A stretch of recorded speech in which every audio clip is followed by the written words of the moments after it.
Curso de Educação Mediúnica, Livro 1, com Tatiana Benites, baseado nos livros da Federação Espírita do Estado de São Paulo, FEESP. Olá, seja muito bem-vindo a mais uma aula do curso de Educação Mediúnica. Estamos no livro 1 e essa é a nossa última aula deste livro. Depois a gente já vai iniciar o livro 2, que é o último livro desta série, né? Tem muitos mais para a gente estudar, mas desta série a gente vai encerrar o ciclo desses 5 livros.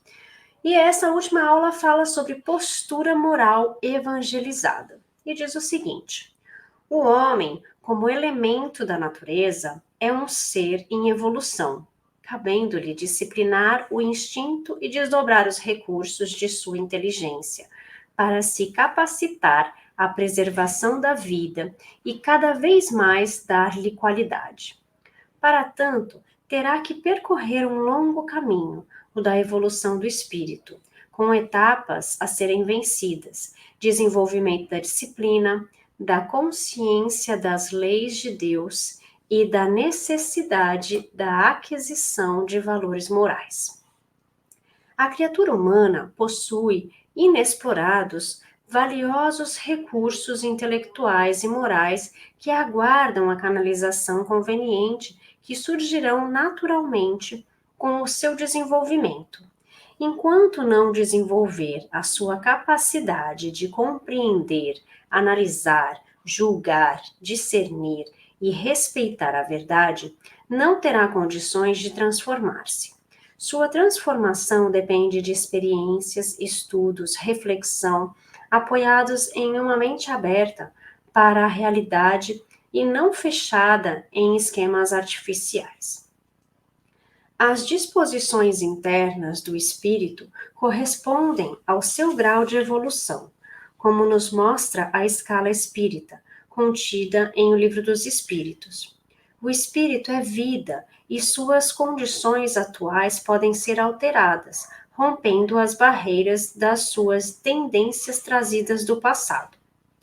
Entretanto, para que o homem se aproprie da sua estrutura interior, e com ela trabalhe na construção do seu equilíbrio, ele precisa considerar que a sua constituição, enquanto encarnado, se compõe de espírito, perispírito e matéria, cada um com suas características e exigências peculiares, mas dependentes e sob o comando do primeiro.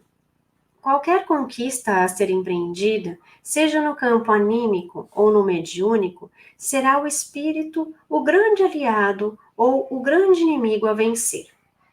O espírito, embora herdeiro dos caracteres da raça, aparência, morfologia, cabelos, olhos e etc., seus valores psicológicos, intelectuais, morais, não são transmitidos pelos genes e cromossomos. São atributos da individualidade imortal, que se transferem de uma para outra existência corporal no somatório das conquistas construtivas ou perturbadoras. Não foi por acaso que Jesus nos fez conhecer que a síntese das atitudes do homem para consigo próprio, para com o semelhante e para com a vida está no maior mandamento: amar a Deus acima de todas as coisas e ao próximo como a si mesmo. A construção do reino de Deus depende deste imperativo, e este reino não está aqui nem acolá, mas dentro de nós mesmos. Então, todo o empenho do homem deverá estar focalizado nesta busca. Se a felicidade ainda não foi alcançada, apesar dos ensinamentos de Jesus, a razão está, segundo a ética humanista, em não ter assimilado que só é possível realizar-se e ser feliz em ligação à solidariedade de seus semelhantes. Entretanto, amar o próximo não é um fenômeno transcendente ao homem, é algo inerente a ele e que dele se irradia. O amor não é uma força superior que desça sobre o homem nem um dever que lhe seja imposto. É seu próprio poder, pelo qual se relaciona com o mundo e torna este verdadeiramente seu. E ainda, o bem é a afirmação da vida, o desenvolvimento das capacidades do homem. A virtude consiste em assumir-se a responsabilidade por sua própria existência. O mal constitui a mutilação das capacidades do homem. O vício reside na irresponsabilidade perante si mesmo. Eu vim para que tenhais vida. É uma afirmação de Jesus sobre a importância de aprender a viver. E pela afirmação, eu sou o caminho, verdade e a vida, ensina o roteiro a ser seguido para estar com Deus, ou seja, viver em plenitude. Entretanto, viver em plenitude, na nossa condição, não deve ser mal interpretado como sendo num mar de rosas. As pessoas plenas, exatamente para serem plenas, com certeza, experimentam tanto o fracasso quanto o sucesso. Estão abertas tanto à dor quanto ao prazer sadio. Têm muitas perguntas e algumas respostas. Choram e riem. Sonham e esperam. As únicas coisas que não fazem parte de sua experiência são a apatia e a passividade.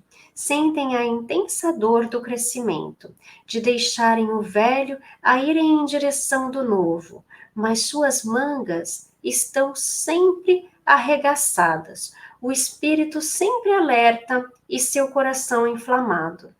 Estão sempre em movimento, crescendo, vivendo um processo, criaturas de evolução contínua. É de Sócrates a afirmação: uma vida sem reflexão não vale a pena ser vivida. Viver exige reflexões permanentes e conhecer-se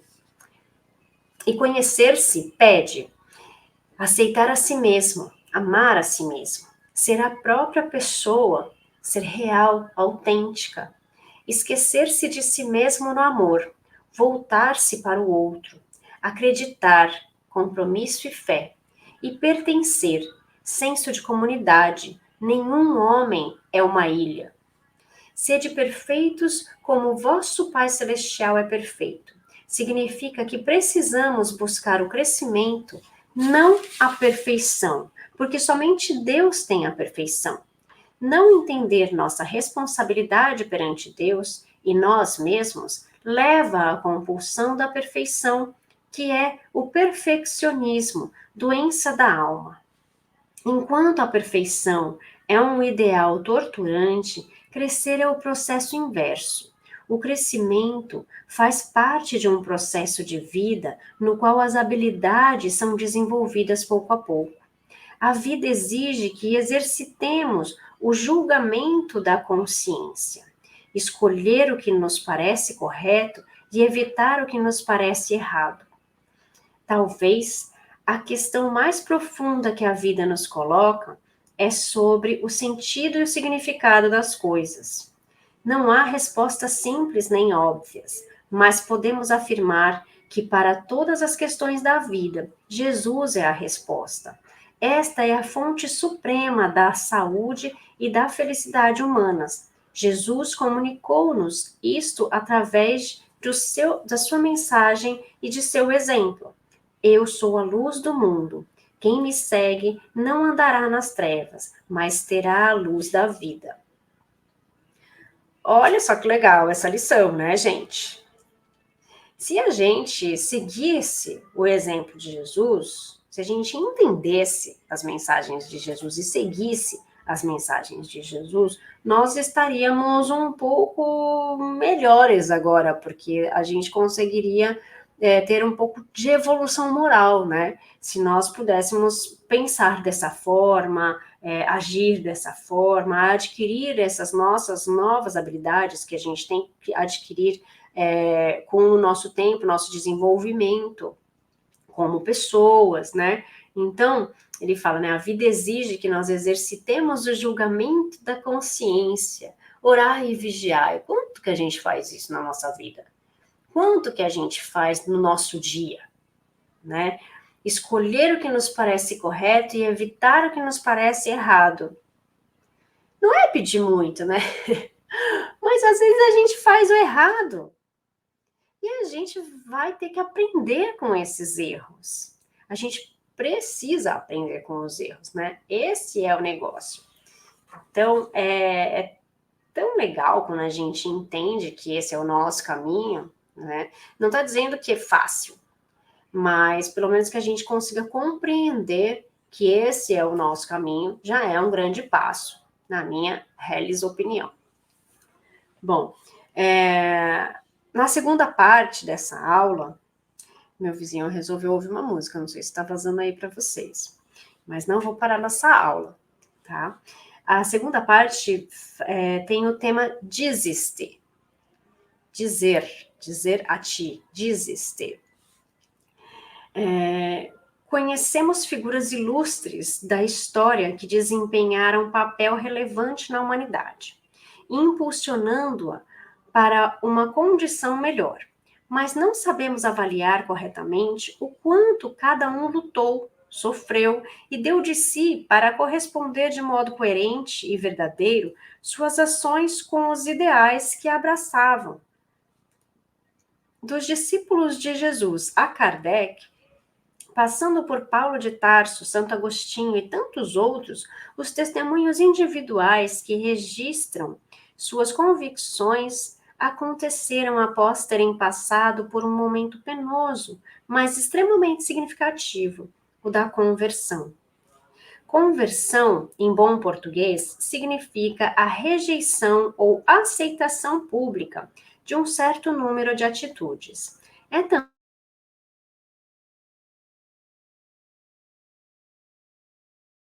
transformar onde não há transformação, não há conversão. Quanto mais acentuada seja a transformação, tanto mais positiva será a conversão. Se essa transformação for realmente grande, a ponto de não se reconhecer o objeto primitivo, podemos afirmar que se trata de verdadeiro caso de conversão.